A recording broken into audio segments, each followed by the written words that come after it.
Selamlar. Bu videoda her seferinde farklı gitar solo nasıl atılır bundan bahsetmek istiyorum. Bu bir perspektif işi aslında ve yaklaşık 5 yıldır kullanıyorum. Artık gitarı elime aldığımda ne çalacağımı düşünmüyorum bile. Şimdi bu felsefeye göre blues bir dil arkadaşlar. Aynı İngilizce, Türkçe gibi. Bu dillerde nasıl ses tellerini kullanıyorsak bunda da gitar tellerini kullanıyoruz.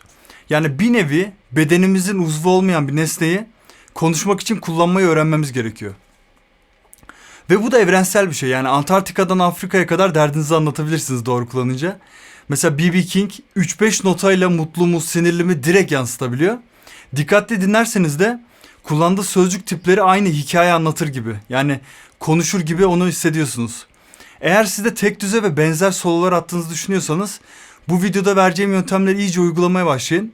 Video bitince de B.B. King, Albert King, Eric Clapton gibi idollerimizin nasıl sürekli farklı müthiş sololarla çıka geldiklerini anlamış olacaksınız. Gelin hep beraber yönteme geçelim. Şimdi öncelikle bu dilin bir grameri var. Yani %99 blues şarkısı slow blues'dan shuffle'a kadar neredeyse hep 1-4-5 akor dizilimi kullanıyor.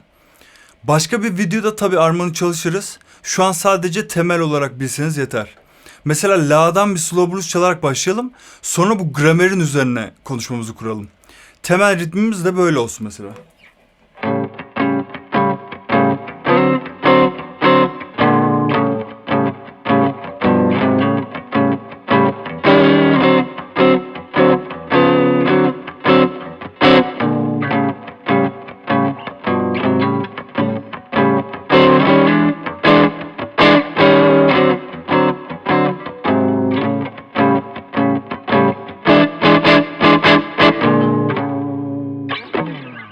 Bu ana ritmi yani sohbetin temel hissiyatını seçtikten sonra sıra kelime seçimlerine geliyor. Yani konuşmadan önce de yansıtacağımız duygu belli olmalı. Mesela mutlu muyuz, sinirli miyiz, üzgün müyüz? Soloyu da giriş gelişme sonuç gibi kurup bu duyguyu anlatıyormuş hissiyatını vermeliyiz. Örneğin bir varmış bir yokmuş der gibi bir hikaye anlatmaya başlayabiliriz.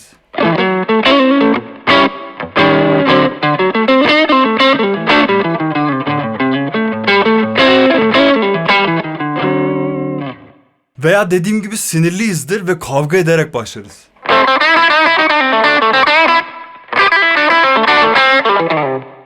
Ya da dedikodu yapar gibi şöyle konuşabiliriz.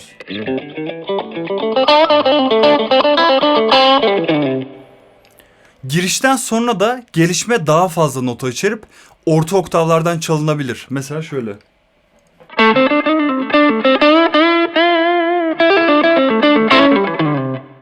Sonuç kısmını da daha duygulu, climax gibi düşünebiliriz. Burası sohbetin kavgaya döndüğü yer gibidir. Yani orta oktavlardan şöyle geçebiliriz mesela.